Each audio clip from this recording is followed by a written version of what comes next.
You're listening to the Second Look podcast, where we take a closer look at what we're learning each Sunday at Connection Church to help you grow in your walk with Christ. Here are your hosts, Pastor Joe Terreri and Pastor Dan DeRochers. Welcome to The Second Look. My name is Dan. And I'm Joe. And we're here talking about Rumble Strips. Rumble Strips, Dan. That was an incredible title. Really was. But first, Yes, hey Joe, Dan, before we talk about that title. Joe, why don't children want their parents to sleep? Oh, I don't know. I mean, it seems to me that kids believe that when you're sleeping, it's their job to wake you up. And if they don't, they're actually not fulfilling their duty as children. It's true. Joe, I have begun calling the middle of the night in our house Grand Central Bedroom. Dan, I've got some great news about that. Keep going. Joe, it's like a revolving door. Yeah. And it's like we have a sign on the outside when we go to bed that says, "Hello, we're open." Yes, hello. You guys are a 24-hour convenience store. We truly are, Yes. and I didn't intend to go here, but it is amazing about that bedtime makes children chatty, Yep. questioning all kinds of different philosophical Existential things. questions, yes. Existential questions, and dehydrated. Yeah, that sounds about right. And occasionally they're experiencing starvation. Oh, Yeah, starvation, yes. dehydration, existential angst, and what's the other one? It's just incredible. Yeah. Bladders are out of control. Oh, Oh, absolutely. yeah. Sometimes they have to take maybe 30 minutes to squeeze out one turd. Because it's like, hey, you And know they what? can't do it alone. Yeah, they can't do it alone. Like, you know what I need to do now? I need to sit on the toilet. and Codependent Yes. defecation. Yes, and I need to be here, and I need you to be here the whole time. Yeah, Dan, just want to let you know it doesn't get better. And I also want to let you know that one of the greatest decisions I've ever made, honestly, maybe in the top 3 decisions of my whole life, is putting our bedroom in our garage, which is on the first floor, and all my kids, what we affectionately call the dorm room, live on the second floor. And so especially as they age and get older into the teenage years, we can all but we can think about the benefits of having your children on other floors. And, they really have to think, do I really want to get up? Because I'm not right down the hall. We're not right next door. We're not sharing a wall with any of our kids. It's wonderful. Wow. I wonder, this is my segue. I wonder if the church in Sardis. Oh, I thought we were going to spend the whole time talking about it. Just want to draw attention to Yes. what we're doing here. Yeah. I wonder if the church of Sardis was actually filled with parents of young children. Yeah, that's why they were asleep. That's why they fell asleep at the wheel. Yeah. Do you think that's why Jesus was mad, though? I mean, I know why they would be mad. I am angry all the time. My wife, nicest person on the planet. Yeah. Sleep deprived. The children are enemy number one. Yeah. And we know that Satan's the enemy. Andrew Van God reminds us that of all the time. Yes, every prayer. But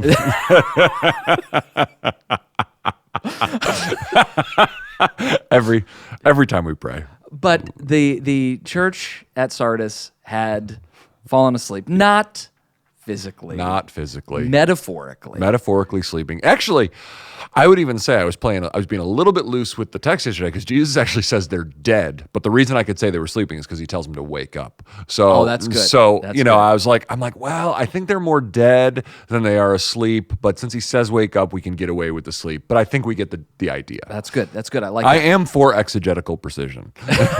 except in this. Yeah. One thing that you said yesterday was Sardis's wealth, comfort, and lack of resistance had put them to sleep or caused them to die. Joe, here's my question. The lack of resistance. Yeah. Shouldn't we be acknowledging how fortunate we are to live in a place with religious freedom? Like, you had asked the question, do we recognize spiritual lethargy and indifference are a serious danger?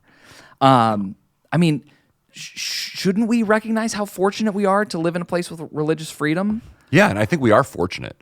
And I think God has blessed us with that. But I also think we need to just acknowledge freely and without getting weird and without making excuses and without talking about the government, we should just say this strength can easily become our greatest weakness. Our comfort, our wealth, and our lack of resistance to being able to worship freely. And listen, let's just take the year and a half of COVID out of the mix, because I think that muddies it in ways that are actually unhelpful, because I don't think that's the norm. And frankly, basically now where we're at today, we're actually not living with any resistance. Like even we could argue on a different podcast that I'm not going to be on about if we were being persecuted during COVID because we were asked not to meet. Okay, but let's just for everyone's sake, like just for philosophical argument, let's remove that from Once the discussion. in a lifetime situation. Let's just say over the whole arc of our lives, and even for the foreseeable future, like this year, next year, there doesn't seem to be a time that's going to happen in the next, 12 months where we're not going to be able to worship freely. So I just think we need to acknowledge that it's a great gift. I don't want that to change. I don't want people to not have money, and I don't want people to just be uncomfortable for the sake of it. But what we do need to say is sometimes our easy lifestyles, and not that we don't have pain, and not that we don't have things that we're facing, but sometimes the ease in which we're allowed to live our life actually can put us to sleep spiritually. I just think that's absolutely true. And we need to be alert, watchful, and wide awake to the reality that that is a danger zone for us. What is it about discomfort, need, and the face of persecution or religious restrictions? So what is it about those things that makes us more apt to turn to Christ? I love that question, and I think that's a really obvious answer. When we're in need, we need God's help. Yeah. When we're uncomfortable, we need God's help. When we're being persecuted, we need God's help. Here's the big lie many of us believe. I actually need God's help to help me maintain my comfort, my wealth, and my lack of resistance. Yeah. That's what we're often reaching out to God about. Wow. Not about, God, help me accomplish your mission. Help me to build your kingdom. Help me to reach a lost and dying world. It seems to me that sometimes we end up getting all fraught because we're losing those things when the whole time, when you are uncomfortable, when you are living in need, and when you are being persecuted, it gives you this steely resolve to say, oh my goodness, like, this is not heaven. My life is not about me, and I want to live for something that's actually eternal. But what all of this comfort and wealth does to us is said, you know what, living for the temporary seems really great. Yeah. And listen, I see that in my own heart. I don't speak that in judgment over, like, I'm not picking on anyone. I'm just saying, like, I see that in me. And so I think when we do these, when we have comfort, wealth, and lack of resistance, we can just be lulled to sleep in our total lack of awareness of how deeply we need the Lord. You said lulled to sleep, and I'm reminded of that Iranian pastor's wife who said not just that the church was being lulled to sleep, but that it was a satanic lullaby. Yeah. Isn't that interesting? Like, and I've been really seeing this so clearly in the book of Revelation to these 7 churches. It's like Satan's strategy is, I think for some, it's get them to deny Christ. But I think for 95% of us in the West, it's just lull us to sleep. Yeah. It's just get us distracted. And we would say, what is Satan ultimately trying to do? He's trying to just take away from the glory of God and the building of God's kingdom. So whatever that looks like to accomplish that goal, it doesn't need to be that we all become apostate. It can simply mean that we all stop caring. And to me, it's interesting. I was listening to a podcast last week, Dan, and one person on the podcast said they're like kind of like a church consultant. They speak to hundreds and hundreds of church leaders in a given year. They have their finger on the pulse of what's happening in the American church. And the one thing they said is post-COVID, most pastors are saying the hardest thing to do right now is getting people to care about the mission again. And I was just like, I totally understand why. Because we were just told for a year and a half, it's fine to make your life all about your safety. It's fine for you to stay home. It's fine. Hey, if you have the sniffles, feel free to stay home. Don't follow through. We all, please be safe, be healthy. And listen, there was a time where I felt like that was good. Yeah. But some of that lack of engagement over the mission of God has kind of continued without excuse now. It's just what we're doing. And I'm not saying I see that necessarily at Connection Church. I'm just saying that it's easy for us to make excuses why we don't care about the mission anymore. And I think sometimes we love to pat ourselves on the back by the quote unquote sacrifices we're making. And it's like, listen, I do think people make sacrifices, but we as my wife would so eloquently say to me when I don't want to eat old lettuce, you need a missions trip. And I think there's something about being exposed to how Christians are living in other parts of the world, kind of alert us to the reality where it's like, hey, maybe we're not actually laying down our lives in the ways that we should be. And maybe our lives are sort of about Jesus, but they're also sort of about our leisure. And again, not against taking vacations. Love vacation. Vacation's great. Pro vacation. Pro having fun. Pro having friendships. Pro picking apples. Listen, I'm not down on enjoying life. We should enjoy our lives. Let me repeat that again. We should enjoy our lives, the good gifts that God has given us. And yet, if the goal of our lives is enjoyment and not the mission of God, that's when we're in this falling asleep mode. Is there some sort of thermometer that we could apply to understand, if someone's listening to that and is asking the question am I falling asleep? Yeah. How would someone, and maybe not am I asleep? Yeah. But are my eyelids droopy? Yeah. What are some markers that we could understand? These are things that you might think about or might be in your mind or might be in your life that might indicate that you are on a path to be disconnected from the mission of God. Yeah. I have a few diagnostic questions. The first question I think we need to ask ourselves is, what breaks my heart? What breaks my heart? What in the world breaks my heart? Is it that John Fetterman became the U.S. Senator for the state of Pennsylvania? Listen, I understand that if your candidate didn't win, you can be upset. I get that. But what is breaking your heart that's actually meaningful and eternal for people far from Jesus, about the nations that haven't heard the gospel? What breaks your heart? What keeps you up at night? What inflames your anger? I know for a lot of us, I think a lot of us, our anger gets inflamed when our comfort and convenience is threatened. So that is something we need to be honest about. So the other thing, another question, is there something in my life that is bigger than Jesus right now? Is there some bigger passion that is driving me forward than living my life for the glory and the honor of Jesus? Is there something else? Is it my next big thing? Is it my next big trip? Is it my next big hunting adventure? Is it my next big, race? Whatever it is. Do you mean these are things that we're thinking about all the time? Yeah, what are you daydreaming about? Yeah. I love what Tim Keller says. What you daydream about is usually what your idols are. And I'm like, man, that convicts me. Yeah.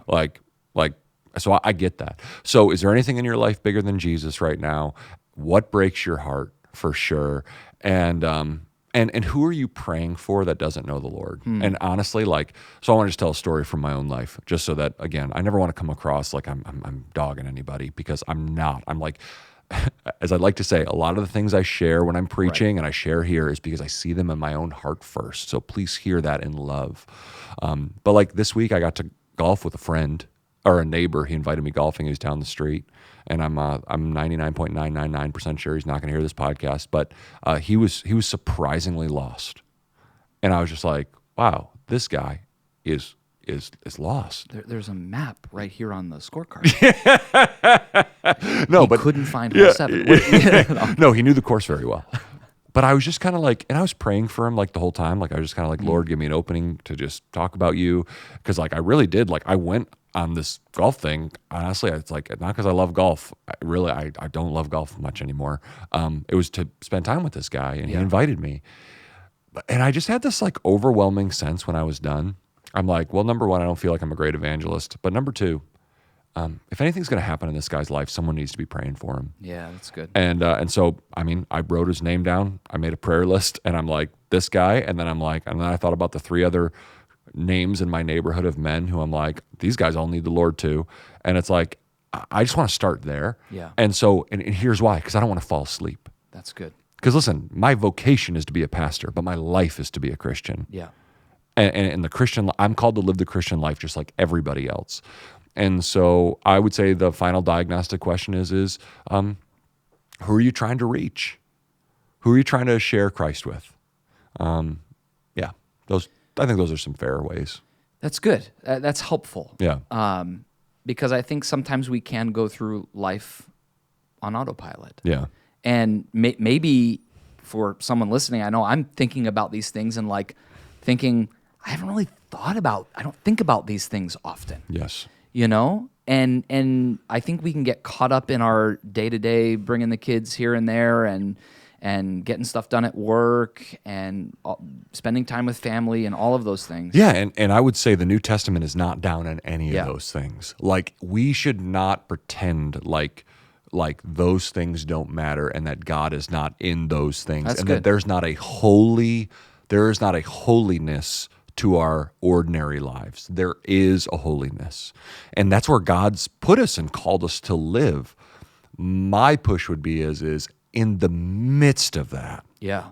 in the midst of the ordinariness of all of the cooking, cleaning, working, as I like to say, I'm also a chauffeur. Like I like to say my full-time job is chauffeur and I preach on the weekends. Right. Like in the midst of all that, is Jesus the center? Is God, are you aware of his presence? Are you aware of how he wants to use you to serve and to love and to reach out and to bless?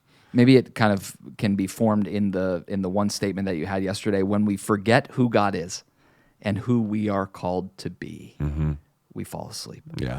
Yeah. Forgetfulness, it's just a huge spiritual problem. And I see it in my own life. Like when I do something I shouldn't do, it's like when I really think about like, why did I do that? And it's like, oh, I forgot. I forgot who I am. I forgot who I'm called to be. And I forgot who God is. Yeah. And it's like, okay, that's why we need to remember.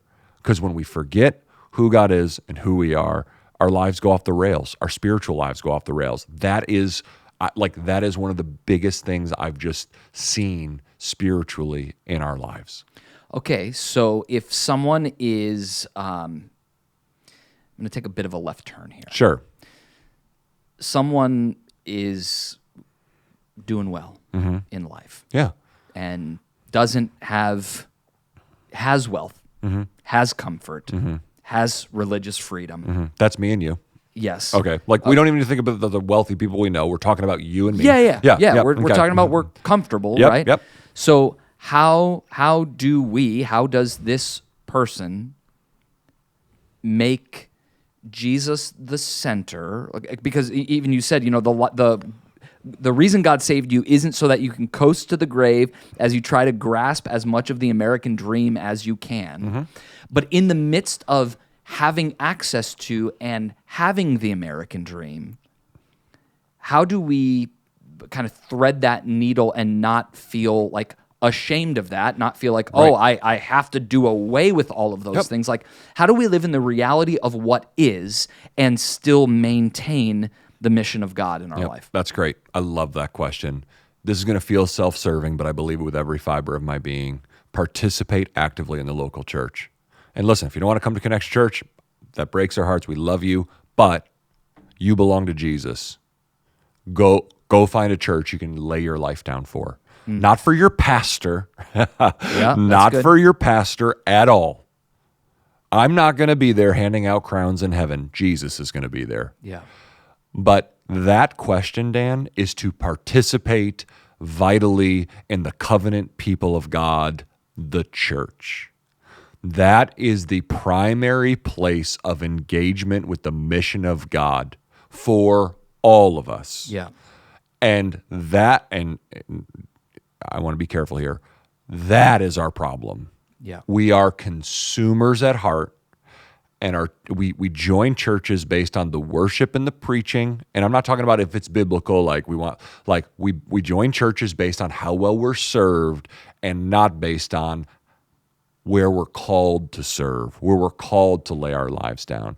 And listen, I'm not saying that everyone needs to be at the church building 4 times a week. That's not what I'm saying. But like, the major outpost of God's mission in the world is the church. Parachurch organizations, wonderful. That's not the primary place where God is ultimately He works through those things, but his primary thing that he's doing in the world is through the church. That's why we can't abandon the church. That's why we can't make light of the church. That's why our schedules need to include the church. That's why our budgets need to include the church. That's why we need to give our time and our energy to the church.